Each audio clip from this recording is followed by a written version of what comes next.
Sebenarnya seharusnya tanganku dan tanganmu yang dipaku di kayu salib. Karena tanganku dan tanganmu yang biasa mencuri, yang biasa menampar, yang biasa memukul, yang biasa berbuat dosa. Yesus tidak berdosa. Tapi karena kasihnya, dia bilang, biarkanlah umat-umatku itu tangannya lepas. Akulah yang dipaku, kedua tangannya kanan kiri. Kaki Yesus dipaku, ganti kaki kita. Kaki kita yang suka melangkah berdosa. Kaki kita yang jahat.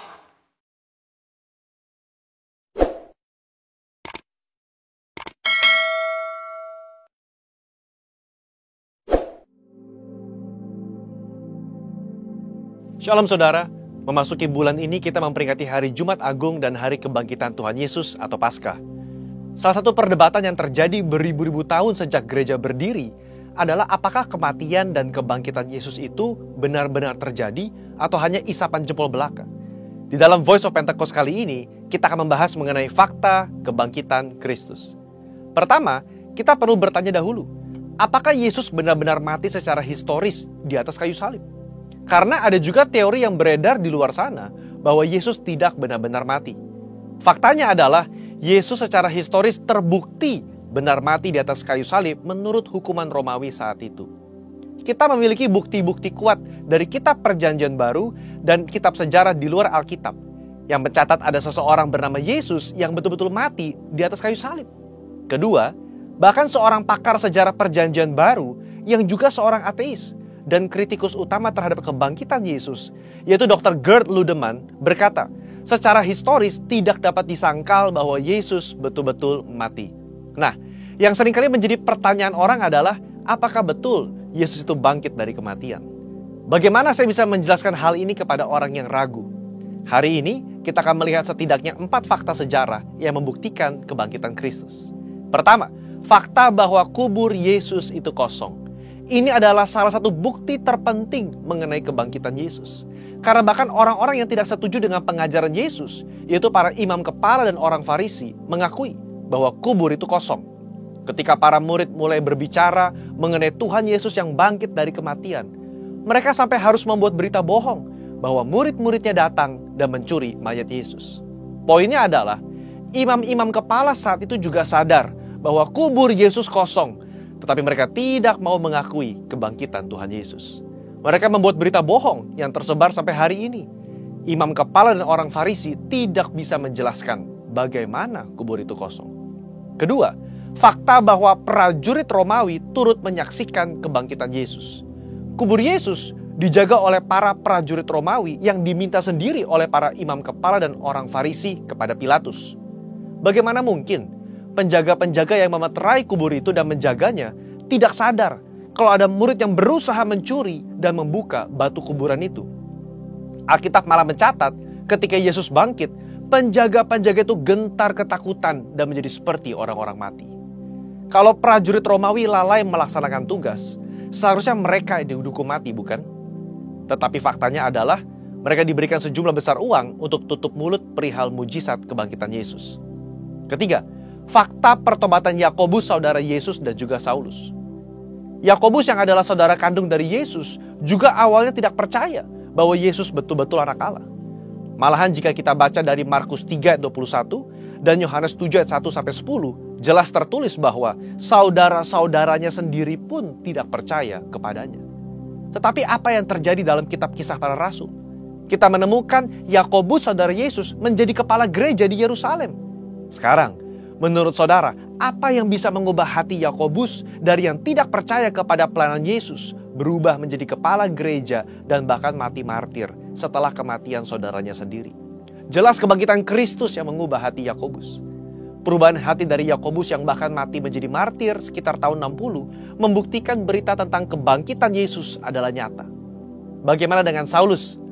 Seorang Farisi yang sangat dihormati dan telah memimpin kegerakan awal di dalam mencari dan membunuh orang-orang Kristen pada zaman itu. Dia bertobat dan tidak main-main. Kehidupannya berubah 180 derajat dari pembunuh menjadi pengabar Injil. Paulus mengalami perjumpaan pribadi dengan Yesus yang telah bangkit itu, dan menjadi salah satu rasul yang menulis banyak kitab di Perjanjian Baru, dan rasul yang setia mengabarkan Injil sampai akhir hayatnya. Yang keempat, fakta dari banyaknya saksi mata yang menyaksikan kebangkitan Yesus Kristus. Kalau hanya 1 atau 2 orang yang menyaksikan kebangkitan Yesus, dan hanya 1 atau 2 naskah kuno yang menulis mengenai kebangkitan Yesus, mungkin patut dipertanyakan. Tetapi Yesus tidak menampakkan dirinya hanya kepada 1 atau 2 orang, tetapi kepada banyak orang. Kutipan Paulus di dalam 1 Korintus 15 ayat 5-7 yang adalah kredo atau pernyataan iman gereja mula-mula dan dibacakan dari minggu ke minggu, jelas menyatakan bahwa Yesus menampakkan dirinya kepada Petrus, kepada murid-muridnya, kepada lebih dari 500 saudara sekaligus, kepada Yakobus, dan kepada semua rasul. Dalam tulisan-tulisan Injil Matius, Markus, Lukas, dan Yohanes, kita menemukan cerita yang mendukung kredo gereja mula-mula tersebut. Luar biasa, bukan? Akhirnya saudara, kita sebagai orang percaya perlu menyadari bahwa bukti-bukti tentang kebangkitannya menguatkan bahwa Yesus itu bangkit. Seperti gembala kita Paniko berkata, jika Yesus tidak bangkit dari kematian, maka sia-sialah kepercayaan kita. Bukti sejarah hanya membantu untuk menguatkan iman kita, tetapi tidak menjadi dasar iman kita. Berbahagialah setiap kita yang percaya namun tidak melihat. Amin. Tuhan Yesus memberkati. Saudara, untuk penjelasan lebih lengkapnya dari tim teologi kami, silakan klik link yang ada di atas atau scan QR Code yang tersedia. Sekali lagi, Tuhan Yesus memberkati.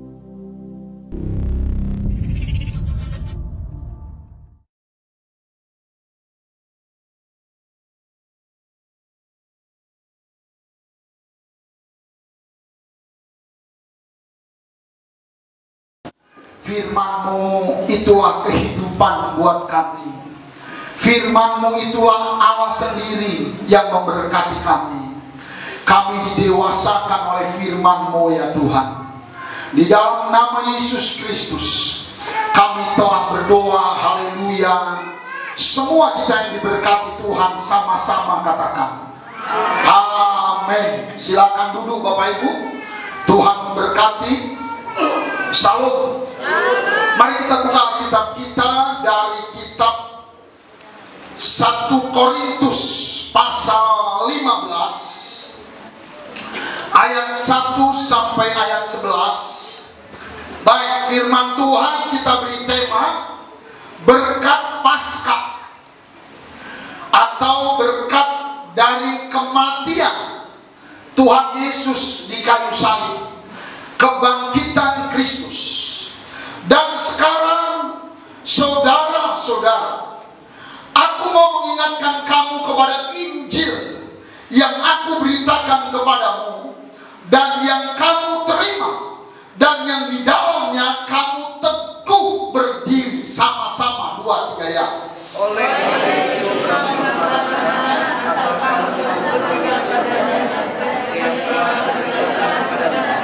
kecuali kalau kau sia-sia saja menjadi percaya. Iya. Sebab yang sangat penting telah kusampaikan kepadamu, yaitu apa yang telah kuterima sendiri, ialah bahwa Kristus telah mati karena dosa-dosa kita, sesuai dengan kitab suci. Sama-sama kita kompak 2 ya. Bahwa Ia telah dikuburkan dan bahwa Ia telah ditetapkan pada hari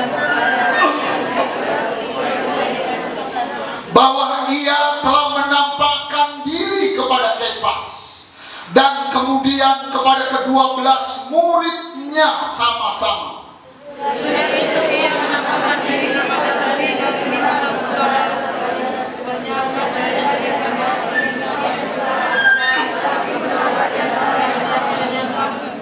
selanjutnya Ia menampakkan diri kepada Yakobus, kemudian kepada semua rasul sama-sama.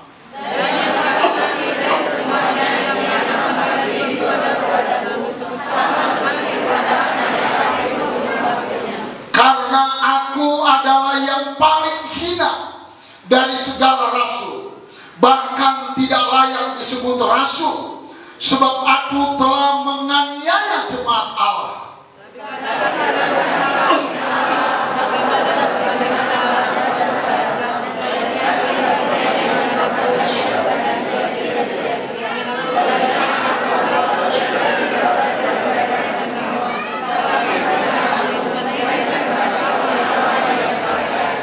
Sebab itu baik aku maupun mereka, demikianlah kami mengajar, dan demikianlah kamu menjadi percaya. Amin.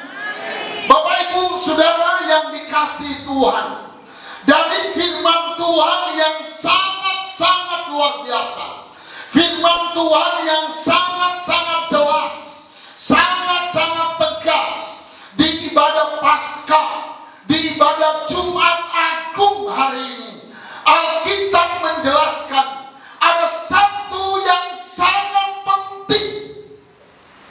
Kalau sangat penting, harus kita perhatikan, harus kita ingat, harus kita hafal.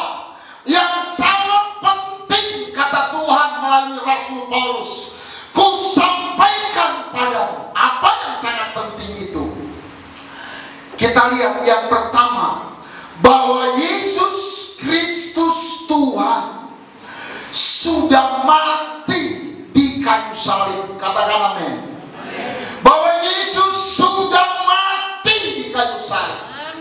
Kemudian tidak selesai di situ kalimatnya, karena dosa-dosa kita. Dengar baik, Yesus mati karena dosaku dan karena dosamu.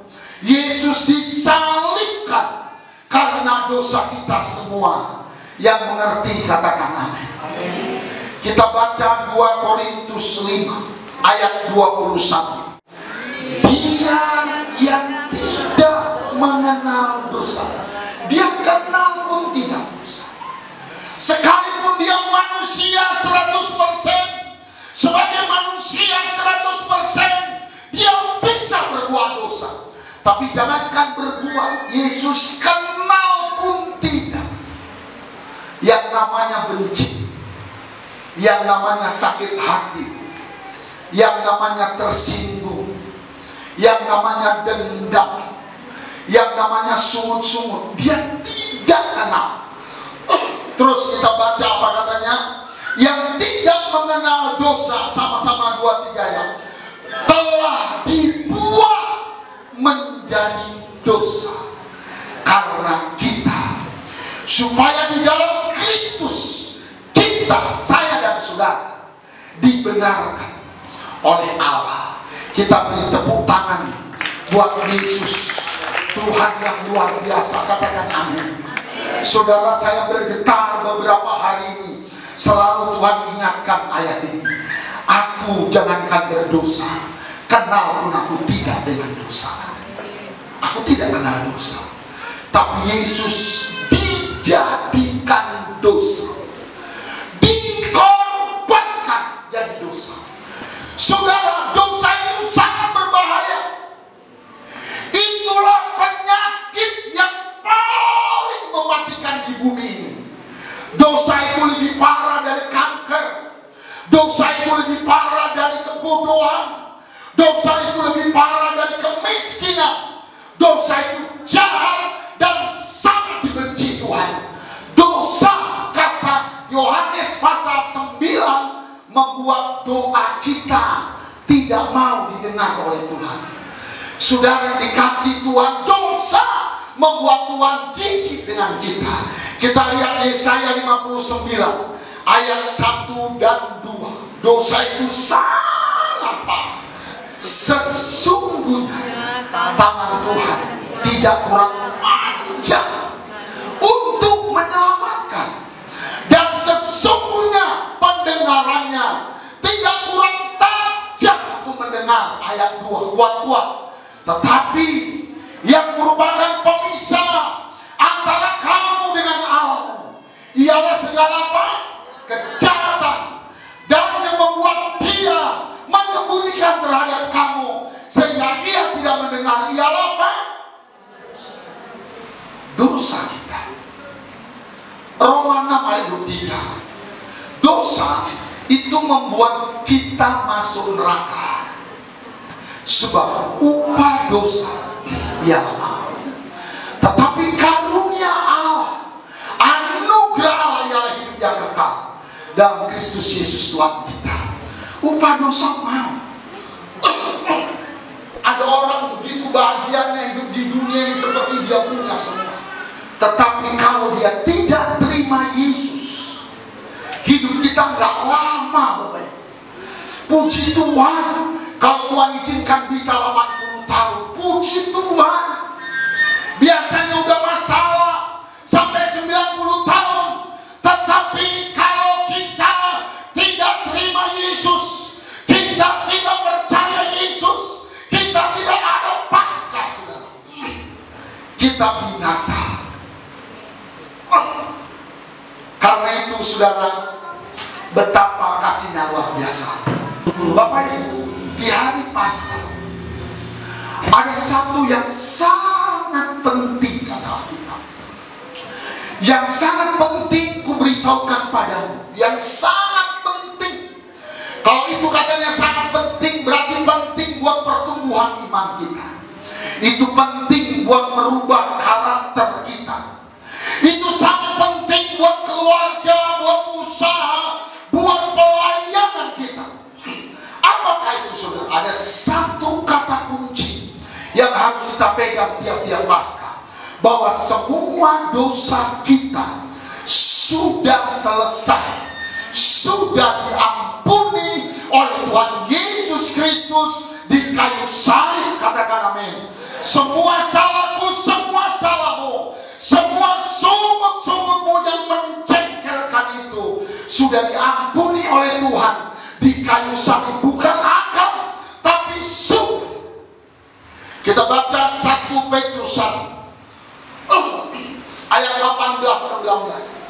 Sebab kamu tahu bahwa kamu telah ditebus dari cara hidupmu yang sia-sia, yang kamu warisi dari nenek moyangmu.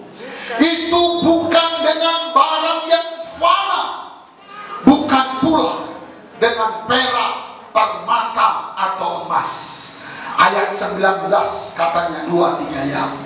Melainkan kamu ditebus dengan darah yang mahal, yaitu dengan darah Kristus, yang sama seperti darah anak domba, yang tak bernoda dan tak bercacat. Ayat 18 balik katanya begini, sebab kamu harus tahu.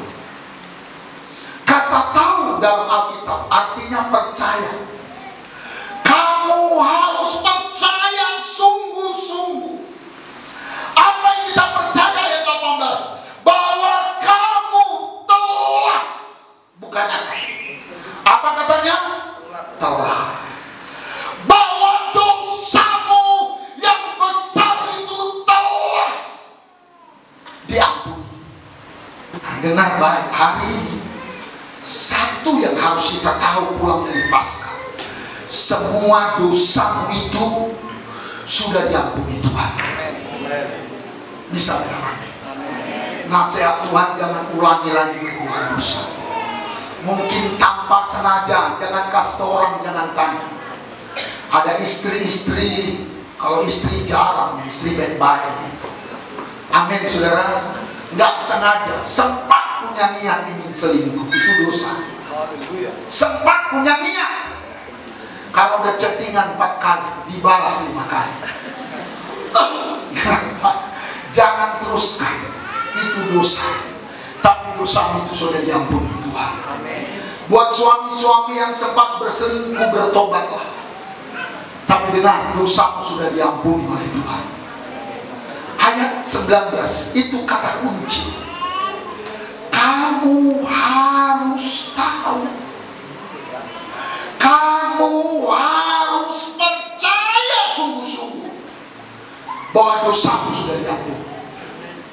Berbuat dosa lagi ya, tapi sudah diampuni. Katanya Yesus di kayu salib, sudah selesai, finish, sudah selesai semuanya. Apakah dosa kita itu besar? Ya, sangat besar. Alkitab menjelaskan sebesar apa dosa kita. Semua hartamu dijual, nggak cukup bayar dosa. Semua hartamu, semua tabunganmu dijual, tidak cukup. Karena dosa kita sangat Matius 18. Sebesar apa dosa kita itu? Dua bagian ini biarlah menolong. Ayat 23, 24 dan 25. Sebab hal kerajaan sorga seumpama seorang raja yang hendak mengadakan perhitungan dengan hamba-hambanya. Apa perhitungannya? Ayat 24, 2, 3 ya. Setelah ia mulai mengadakan perhitungan itu, dihadapkanlah kepada seorang yang berhutang. Inilah dosa kita berapa? 10.000 talenta. Berapa utang kita? 10.000 talenta. Belum semua, 2, 3 ya. 10.000 talenta. Berapa banyakkah 10.000 talenta ini? Kita itu. Saudara yang punya Alkitab bisa lihat di kamus. 1 talenta itu nilainya 6.000 dinar. 1 talenta ada. 1 talenta itu 6.000 dinar. 1 dinar itu UMR 1 hari. Amin saudara. Gaji seseorang 1 hari itu 1 dinar. Berarti 10.000 talenta. 1 talenta berapa dinar? 6.000. 10.000 kali 6.000 berapa jumlahnya? 60 juta dinar. Berapa? 60 juta dinar. 1 dinar gaji 1 hari. Dengar Pak, 1 tahun berapa hari? 365 hari. Coba bagikan, itulah besarnya dosa kita. 60 juta hari, 60 juta hari atau dinar bagi 365 hari, itu kurang lebih 160.000 tahun. 160.000 tahun. Bisakah kau bayar dosa itu? Nggak bisa. Itu sebabnya kalau kau punya emas jangan sombong. Terlalu kecil emas itu dosa. Kata 1 Petrus pasal 1 ayat 18, dosa kita lebih besar dari emas, sehingga dikatakan kamu tidak bisa ditebus dengan perak, dengan permata, dengan kekayaan, dengan emas. Tidak sanggup emasmu menebusnya, karena nilainya 164.000 tahun. Umur kita cuma 100 tahun kalau sampai. Tidak terbayar kita. Itu sebabnya dengar baik, Yesus harus disiksa, digantung, dibantai.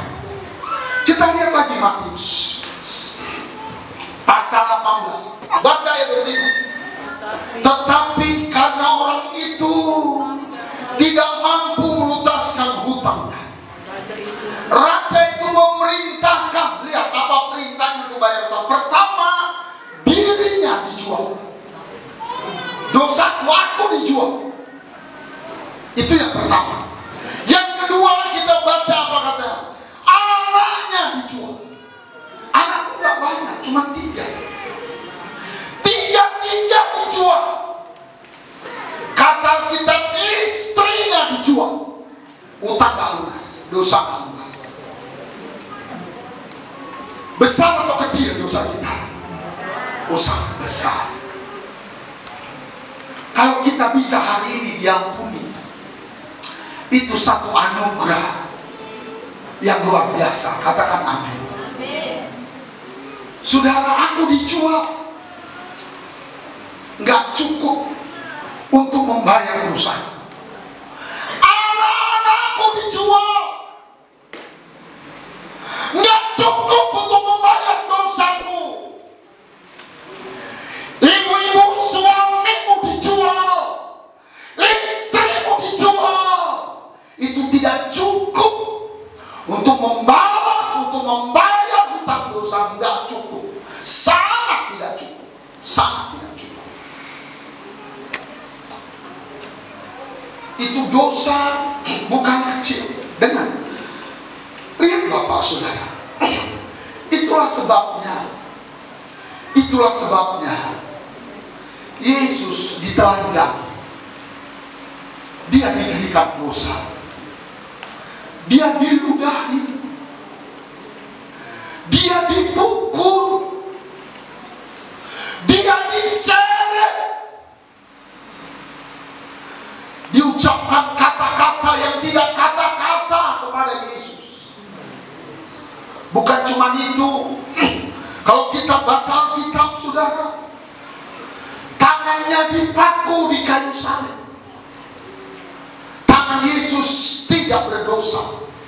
Sebenarnya seharusnya tanganku dan tanganmu yang dipaku di kayu salib. Karena tanganku dan tanganmu yang biasa mencuri, yang biasa menampar, yang biasa memukul, yang biasa berbuat dosa, Yesus tidak berdosa. Tapi karena kasihnya, dia bilang, biarkanlah umat-umatku itu tangannya lepas, aku yang dipaku, kedua tangannya kanan kiri. Kaki Yesus dipaku, ganti kaki kita. Kaki kita yang suka melangkah berdosa, kaki kita yang jahat. Bukan hanya itu saudara, kepalanya diberi anyaman mahkota duri. Pikiran Yesus kudus, pikiranku yang jahat, pikiranmu yang jahat. Banyak kali pikiranmu otaknya kotor, otaknya gampang tersinggung, otaknya licik. Seharusnya kepalaku yang diberi mahkota duri dari kepalamu, karena Yesus tidak kenal dosa. Tetapi kasihnya yang besar, dia rela terima mahkota duri, dipukul dari kanan, dibalas dari kiri, karena berjujuran. Saudara, mulutnya diberi asam cuka. Mulut kita yang berdosa. Mulutku ini yang jabir, mulutku ini yang gampang sungut-sungut, mulutku ini yang gosip, mulutku ini yang harus diajar oleh para tentara. Karena nilai dosa kita besar, tapi karena anugerahnya, karena kasihnya, Yesus katakan, biarlah mulutku. Mulut Yesus hancur. Puncaknya saudara, ada seorang tentara membawa tombak, ditusukkan lambung Yesus, keluar darah, keluar air. Hati Yesus gak pernah jahat, hati kita yang jahat. Tersinggung sedikit hati kita langsung mengalir-aliran. Hati kita menafsir yang jelek-jelek, yang beginilah, yang begitulah. Seharusnya kita yang diberdirikan di tiang kayu kasar, lambung kita lah yang harus ditusuk supaya kita gak masuk neraka. Tetapi kasihnya, anugerahnya itu luar biasa. Dia bilang, biarlah di lambungku ini. Dan akhirnya dia berteriak dengan sangat histeris, dengan sangat kuat, Eloi, Eloi. Lama sama tadi katanya. Dia bilang, Allahku, Allahku, aku gak duga kau harus tinggalkan aku karena dosa-dosa manusia ini. Saudara yang dikasih Tuhan, dan dia wafat. Alkitab mencatat, tirai bait suci terbelah, hadirat Allah turun, pengampunan bagiku dan bagimu terjadi di salib Kristus Yesus Tuhan. Bisakah saudara katakan amin kepada Tuhan? Betapa dia baik. Di salib itu tanganku tidak jadi dipaku, di salib itu kakiku tidak dipatahkan, di salib itu kepalaku tidak diberi mahkota duri. Di salib itu ada berkat diberikan, ada sukacita. Apa artinya punya baju? Apa artinya hidup kalau dosa kita tidak diampuni? Saya dan saudara, berbahagialah keluarga kita.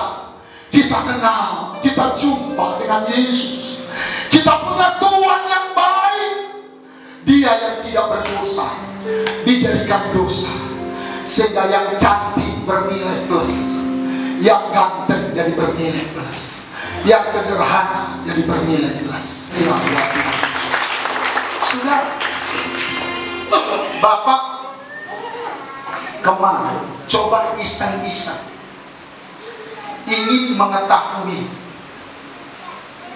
kalau kita punya uang banyak, mana tahu ada di antara kita yang jago cari uang, berapa harus dibayar, berapa miliar harus dibayar supaya dosaku dihapuskan.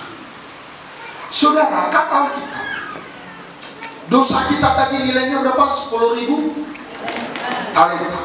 1 talenta, kalau kita hitung emas, 1 talenta itu beratnya 34 kilo emas. 1 talenta berarti kalau 10.000 talenta 340.000 kilo emas. 1 ton 1.000 kilo berarti 340 ton emas. Bayar kepada Tuhan, masuk surga. Amin. Nah, kalau kita rupiahkan, kita ambil perhitungan mudah. Sekarang 1 gram itu hampir 1 juta. 9 sekian, kadang kemarin masih 1 gram 1 juta. Berarti 1 kilo 1 miliar, betul ya? 1 kilo 1 miliar. Ya, amin. Ya, kalau 1 gram kita biar gampang itu, 1 gram sekarang 1 juta, kurang lebih 970, sekarang turun 920, kurang lebih lah.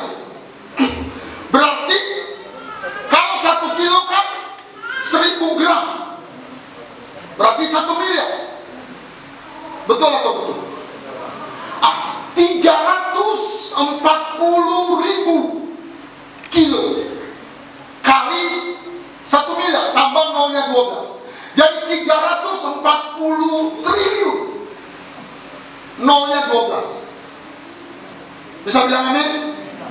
Jadi saudara harus punya uang 340 triliun, saudara bisa masuk surga. Kalau itu jadi ukuran, dengar, tidak 1 orang pun orang Indonesia selamat. Orang terkaya di Indonesia itu kembar yang punya BCA sama PT Jago. Hartanya 611 triliun. Itu untuk 2 orang. Berarti kalau bagi 2, 306 triliun. Belum cukup untuk 340 triliun. Gak ada masuk surga. Makanya memang kita tidak sanggup. Paling yang masuk surga konglomerat 10 besar Amerika. Indonesia 270 juta kan masuk surga. Itu sebabnya Tuhan bilang, kau jangan sombong dengan emasmu, jangan sombong dengan hartamu. Maka Yesus bilang, apalah gunanya kau dapat emas semua kalau kau tidak percaya aku sudah mati mengantarmu, kau bulan-bulan masuk neraka.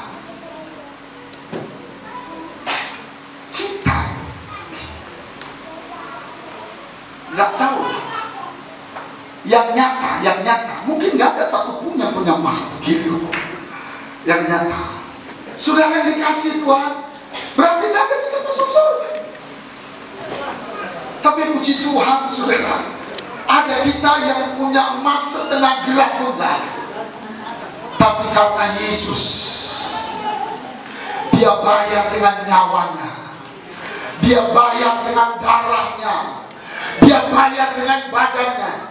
Yesus bukan kepala sekolah, Yesus bukan orang kaya, dengar baik. Yesus itu orang yang bisa menciptakan bumi, Dia bisa jalan di atas air.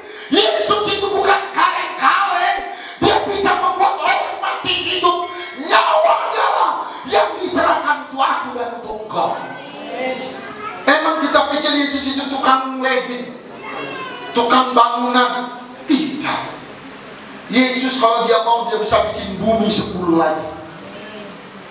Tetap untuk membayar dosa nyawanya. Dia harus babak belur.